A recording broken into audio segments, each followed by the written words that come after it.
শান্তি। 21/12/2023 প্রাতঃমুরলি। ওম শান্তি। বাপ-দাদা মধুবন। বাবা বলেছে, মিঠে বাচ্চে, শিব বাবা ছাড়া তোমাদের এখানে কিচ্ছু নেই।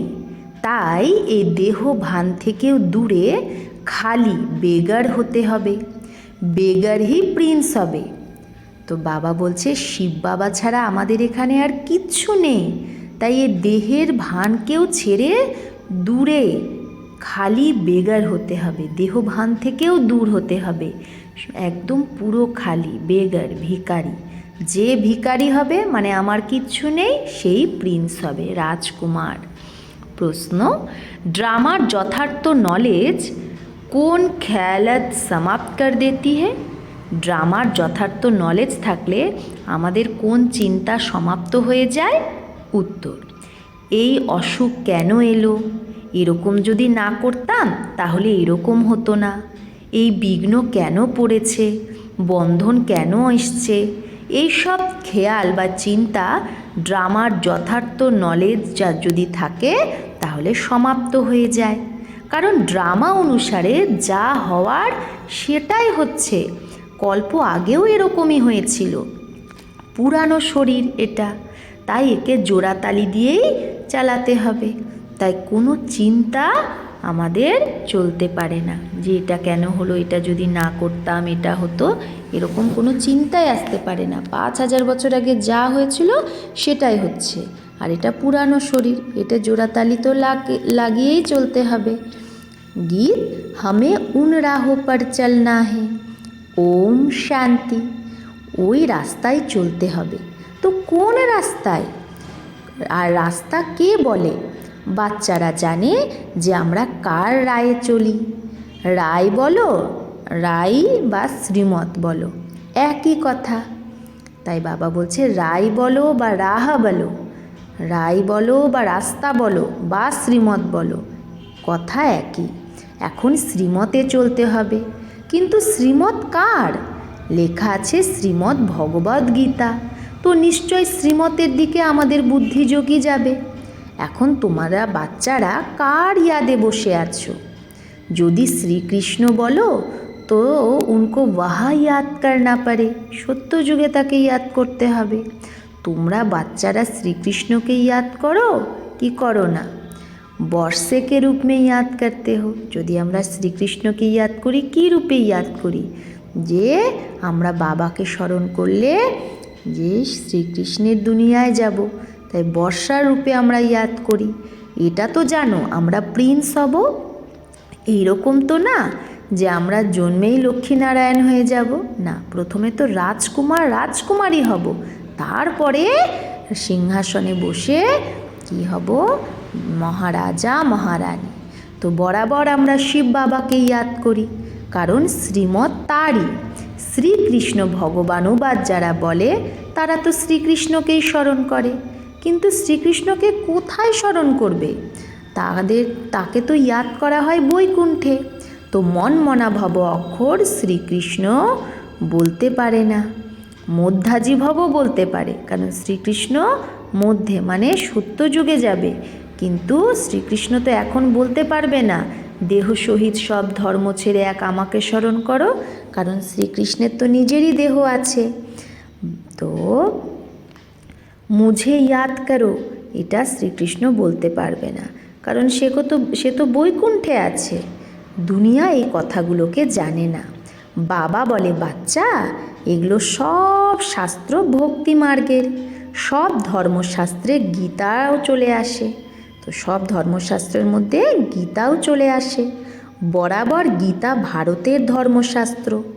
বাস্তবে তো এগুলো সব সবই কা শাস্ত্র হে, সব কিছুরই এগুলো গীতাই মেন শাস্ত্র। বলাও হয় শ্রীমৎ সর্বশাস্ত্রময়ী শিরোমণি গীতা, মানে সব থেকে উত্তম হলো শিব বাবা। শ্রী শ্রী, শ্রেষ্ঠ থেকে শ্রেষ্ঠ। শ্রীকৃষ্ণকে কখনো শ্রী শ্রী বলবে না, শ্রী শ্রীকৃষ্ণ বা শ্রী শ্রী রাম বলবে না, তাদের শুধু শ্রী বলবে, মানে শুধু শ্রেষ্ঠ। আর বাবা হলো শ্রেষ্ঠতে শ্রেষ্ঠ। সে এসে আবার শ্রেষ্ঠ দেবী দেবতাদের বানায়। শ্রেষ্ঠ থেকে শ্রেষ্ঠ হলো ভগবান, শ্রী শ্রী অর্থাৎ সব থেকে শ্রেষ্ঠ। তো যে শ্রেষ্ঠ তারই নাম বলা হয়। শ্রেষ্ঠ তো নিশ্চয়ই দেবী দেবতাদের বলবে, যারা এখন নেই। আজকাল শ্রেষ্ঠ কাকে ভাবে? এখনকার লিডার আদিদের কত সম্মান করে, কিন্তু তাদের শ্রী তো বলতে পারবে না। মহাত্মা আদিকেও শ্রী অক্ষর দিতে পারবে না। এখন তোমাদের উঁচু থেকে উঁচু পরমাত্মার থেকে জ্ঞান প্রাপ্ত হচ্ছে। সব থেকে উঁচু হলো পরম পিতা পরমাত্মা, আর তারপরে হলো তার রচনা। আবার রচনায় উঁচু থেকে উঁচু হলো ব্রহ্মা বিষ্ণু শঙ্কর। এখানেও নাম্বারবার পদ আছে। উঁচু থেকে উঁচু প্রেসিডেন্ট, তারপরে প্রাইম মিনিস্টার, তারপরে ইউনিয়ন মিনিস্টার, তারপরে আরও আরও। বাবা বসে সৃষ্টির আদি মধ্য অন্তের রহস্য বোঝায়। ভগবান রচয়িতা। এখন রচয়িতা অক্ষর বললে মানুষ জিজ্ঞেস করে সৃষ্টি কিভাবে রচনা হয়েছে। তাই এইটা নিশ্চয় বলতে হবে যে ত্রিমূর্তি শিব হলো রচয়িতা। বাস্তবে রচয়িতার বদলে রজবানেওয়ালা कहना ঠিক है, যে রচনা করছে সেটা বলা ঠিক। কারণ ব্রহ্মা দ্বারা দেবী কুলে স্থাপনা করায় বাবা। ব্রহ্মা দ্বারা স্থাপনা কিসের? দৈবী সম্প্রদায়ের। শিব বাবা বলে এখন তোমরা হলে ব্রহ্মার ব্রাহ্মণ সম্প্রদায়, আর তারা তো হলো আসুরি সম্প্রদায়। তোমরা হলে ঈশ্বরীয় সম্প্রদায়। এরপরে তোমরা দৈবী সম্প্রদায় হবে। বাবা ব্রহ্মা দ্বারা সব বেদশাস্ত্রের সারও বোঝায়। মানুষ অনেক কনফিউজড হয়ে আছে, কত মাথা মারতে থাকে যাতে বার্থ কন্ট্রোল হয়, জন্ম নিয়ন্ত্রণ হয়। বাবা বলে আমি এসে ভারতের এই সার্ভিস করছি। এখানে তো হলোই তমপ্রধান মনুষ্য, 10-12টা বাচ্চাও জন্ম দেয়। ঝাড় বৃদ্ধিকে তো অবশ্যই পাবে, পাতা বেরোতেই থাকে। এর কোনো কন্ট্রোল কেউ করতে পারে না। সত্যযুগে কন্ট্রোল আছে। এক বাচ্চা এক বাচ্চি বাস। সত্যযুগে প্রত্যেকের একটা ছেলে একটা মেয়ে হবে, ব্যাস। এই কথাগুলো তোমরা বাচ্চারাই বোঝো। আগে চল আতে রহেঙ্গে। যত দিন যাবে মানুষ আসতে থাকবে আর এই জ্ঞানটা বুঝতে থাকবে। গাওয়াও হয় অতীন্দ্রিয় সুখ, গোপ গোপীদের জিজ্ঞেস করো। এখানে যখন তোমরা সম্মুখে শোনো তো সুখের ভাষণা হয়। আবার ধান্দা ধরিতে গেলে এতটা সুখ অনুভব হয় না। এখানে তোমাদেরকে ত্রিকালদর্শী বানানো হয়। ত্রিকালদর্শীকে সদর্শন চক্রধারীও বলে। মানুষ বলে অমুক মহাত্মা ত্রিকালদর্শী ছিল। তোমরা বলো বৈকুণ্ঠনাথ রাধাকৃষ্ণকেও সদর্শন চক্রের বা 3 কালের নলেজ ছিল না। তো আমরা কি বলি? বৈকুণ্ঠনাথ রাধাকৃষ্ণেরও সদর্শন চক্রের নলেজ বা 3 কালের নলেজ ছিল না। তো কোনো মহাত্মা কী করে ত্রিকালদর্শী হবে? কৃষ্ণ তো সবার পেয়ারা, সত্যযুগের ফার্স্ট প্রিন্স, কিন্তু মানুষ না বোঝার কারণে বলে দেয় তুমি শ্রীকৃষ্ণকে ভগবান মানো না, তার মানে তুমি নাস্তিক, আর বিঘ্ন সৃষ্টি করে। অবিনাশী জ্ঞানযোগকে বিঘ্ন পড়তেই থাকে। কন্যাদের মাতাদের ওপরে বিঘ্ন আসে। বান্ধেলিয়া কত সহন করে, যারা বন্ধনযুক্ত তারা কত সহ্য করে অত্যাচার।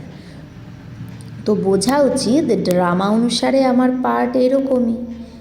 বিঘ্ন যদি পড়েও তাহলে এইরকম চিন্তা আসা উচিত না যে এরকম না করলে এরকম হতো, এরকম যদি না করতাম তাহলে জ্বর আসতো না, তাহলে এই অসুখ হতো না, আমি এইরকম ऐसे नहीं कह सकते। এরকম আমরা বলতে পারি না এটা না করলে এটা হতো, এটা যদি হতো এটা হতো। ড্রামা অনুসারে এটা করেছে, কল্প আগেও করেছিল, তবেই তো কষ্ট হয়েছে। পুরানো শরীরকে তো জোড়াতালি লাগাতেই হবে। অন্ত পর্যন্ত মেরামত হতে থাকবে এই শরীর। এটাও আত্মার পুরানো মকান, তাই না? আমাদের এই শরীরটা আত্মার পুরানো মকান।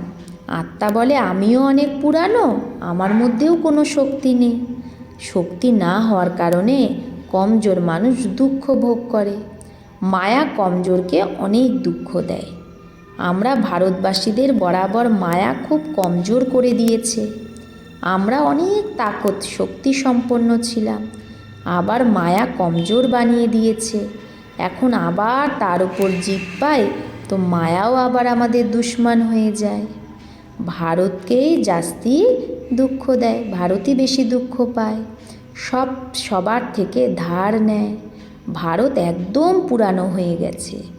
যে একদম ধনবান ছিল তাকেই অনেক বেগার হতে হয়, আবার বেগার থেকে প্রিন্স। বাবা বলে এই শরীরের ভান থেকেও দূরে খালি হয়ে যাও, তোমাদের এখানে কিচ্ছু নেই, এক শিব বাবা, দ্বিতীয় আর কেউ নেই, তো তোমাদের অনেক বেগার হতে হবে।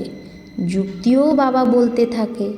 জনকের উদাহরণ, গৃহস্থ ব্যবহারে থেকে কমল সমান থাকতে হবে, শ্রীমতে চলতে হবে, সব কিছু সারেন্ডারও করে দিতে হবে।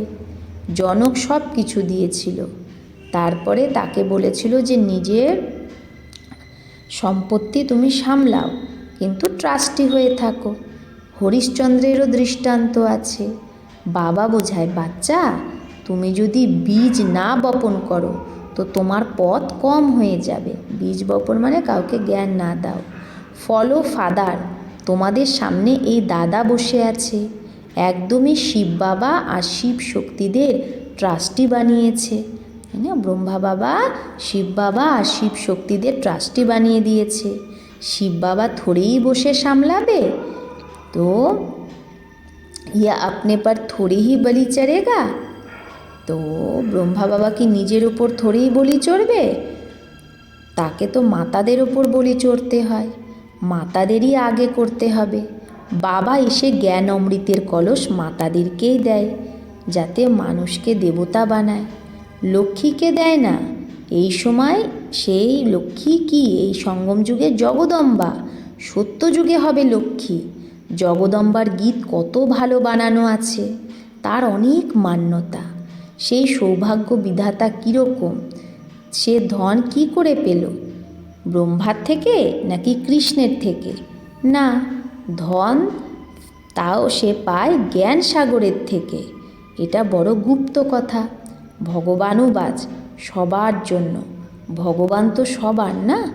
সব ধর্মের মানুষকেই বলে মা মেকম ইয়াদ করো। ভলে শিবের পূজারীও অনেক আছে, কিন্তু তারা কিছুই জানে না। সেটা হলো ভক্তি। এখন তোমাদের জ্ঞান কে দেবে? Most beloved father. শ্রীকৃষ্ণকে এরকম বলবে না, তাকে তো সত্যযুগের প্রিন্স বলবে। ভালে শ্রীকৃষ্ণের পূজা করে, কিন্তু এই খেয়াল করে না যে সে সত্যযুগের প্রিন্স কিভাবে হবে। আগে আমরাও জানতাম না, তোমরা বাচ্চারা এখন জানো। বরাবর আমরা আবার প্রিন্সেস হব, তবেই তো আবার বড় হয়ে লক্ষ্মীনারায়ণকে বরণ করতে বা বিয়ে করতে পারবো না। যখন রাজকুমারী হব তারপরেই তো আবার বড় হয়ে আমরা লক্ষ্মীনারায়ণকে বরণ করব। এই নলেজ হলোই ভবিষ্যতের জন্য, এর ফল 21 জন্মের জন্য পাও।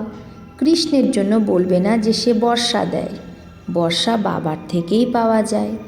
শিব বাবা রাজযোগ শেখায়, ব্রহ্মার মুখ দ্বারা হাজারো ব্রাহ্মণ বেরোয়, তারাই এই শিক্ষা পায়। শুধু তোমরা ব্রাহ্মণরাই হলে কল্পের সঙ্গম যুগের, বাকি সারা সৃষ্টি তো কলিযুগে আছে। তারা সবাই বলবে আমরা এখন কলিযুগে আছি, আর তোমরা বলবে আমরা সঙ্গমে আছি। এই কথাগুলো কোথাও নেই। এগুলো নতুন নতুন কথা মনের মধ্যে রেখে দিতে হবে, মানে বুদ্ধিতে রাখতে হবে।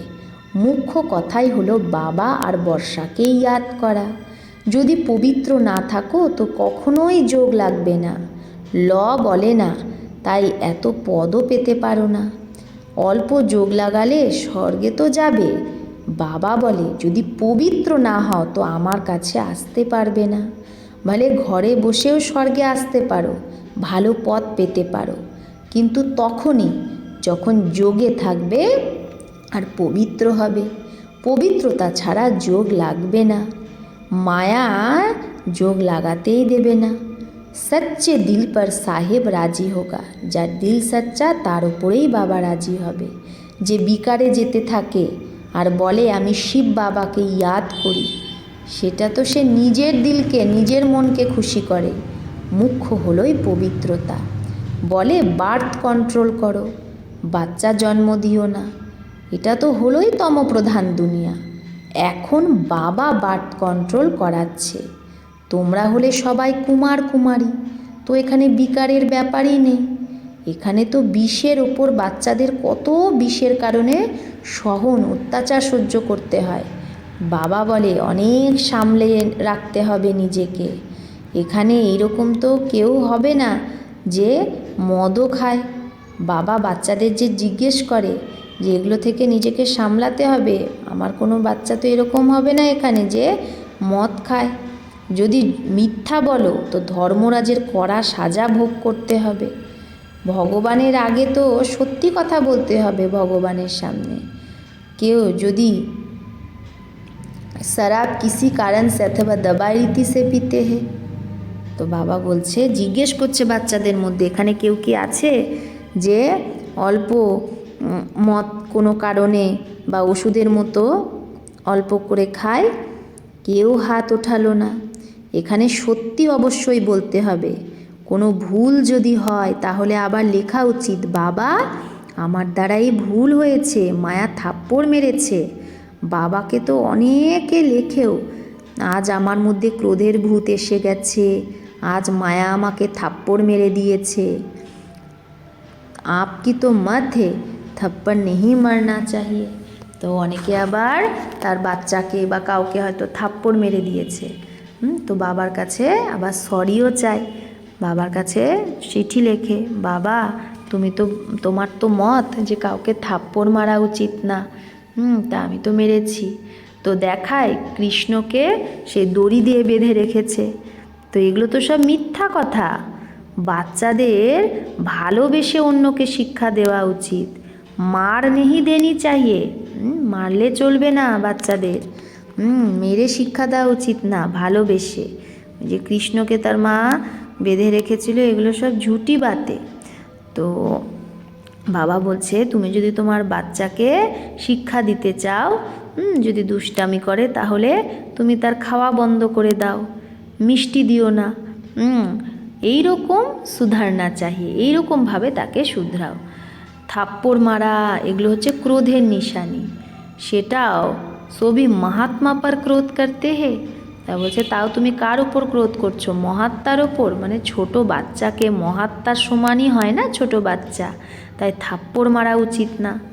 গালিও দিতে পারবে না। বাবা বলছে ছোট বাচ্চাকে গালিও দিতে পারবে না। এই রকম কর্ম করা উচিত না যাতে তোমার পরে মন খারাপ হয়, মনের মধ্যে এরকম হয় যে আমি এই বিকর্ম করেছি। যদি করেও থাকো তো তখনই লিখে দেওয়া উচিত, বাবা আমার দ্বারাই ভুল হয়েছে, আমাকে ক্ষমা করো, আর আমি এরপরে করব না কখনো। তবা করতে হে না। সেখানেও ধর্মরাজ সাজা দেয়। তো বাবার কাছে এখানেই বলে, বাবা আমি আর করব না। বাবা খুব ভালোবেসে বলে, লাডলে পুত্র, আমার সপুত বাচ্চা, মিঠে বাচ্চা, পেয়ারা বাচ্চা, কখনো মিথ্যা বলো না। কদমে কদমে রায় জিজ্ঞেস করো। তোমার পয়সা এখন লাগে ভারতকে স্বর্গ বানাতে, তো তোমার করি যে পয়সা সেটাও হীরার সমান। এরকম না যে আমরা কোনো সন্ন্যাসী আদিকে দান পুণ্য করি। মানুষ হসপিটাল অথবা কলেজ আদি বানায় তো কি পায়? কলেজ খুললে পরের জন্মে ভালো বিদ্যা পায়, ধর্মশালা বানালে মহল পায়। এখানে তো তোমরা জন্মান্তরের জন্য বাবার থেকে বেহদের সুখ পাও, বেহদের আয়ু পাও। এর থেকে বড় আয়ু আর কোনো ধর্মের মানুষেরই হয় না। তো কম আয়ুও এখানে গোনা হয়।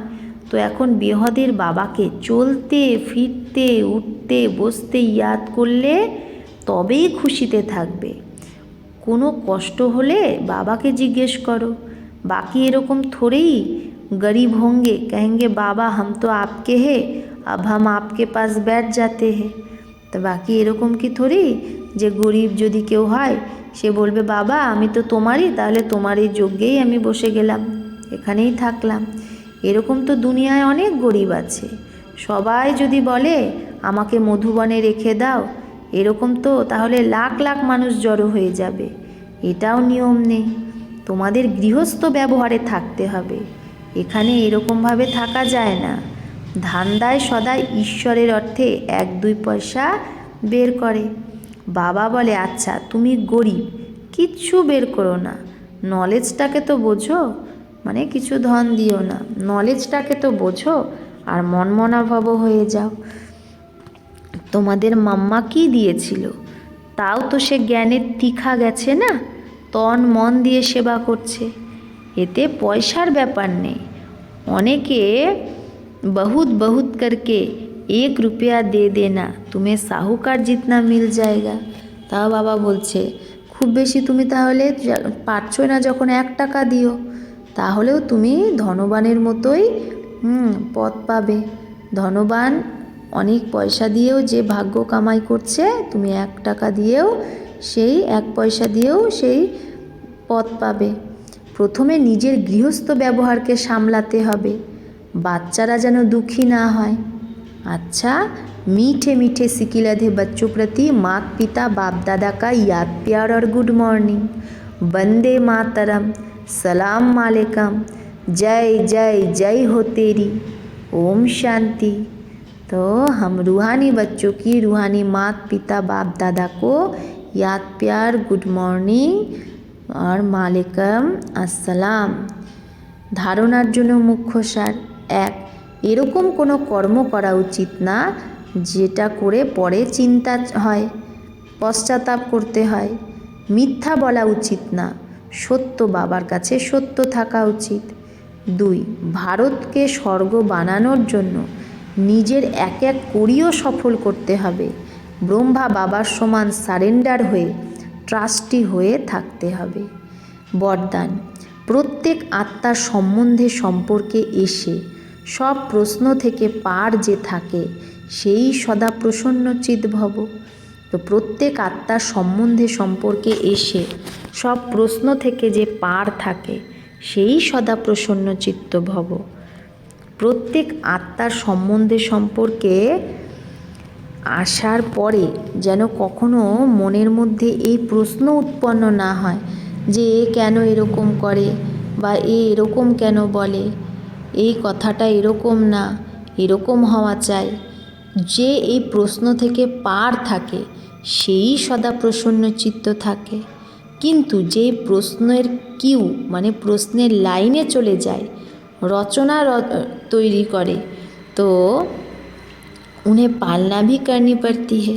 যদি প্রশ্ন রচনা করে ফেলি তাহলে সে প্রশ্নের তখন পালনাও করতে হবে, মানে আরও বড় হয়ে যায়, সময় আর এনার্জিও তখন দিতে হয়।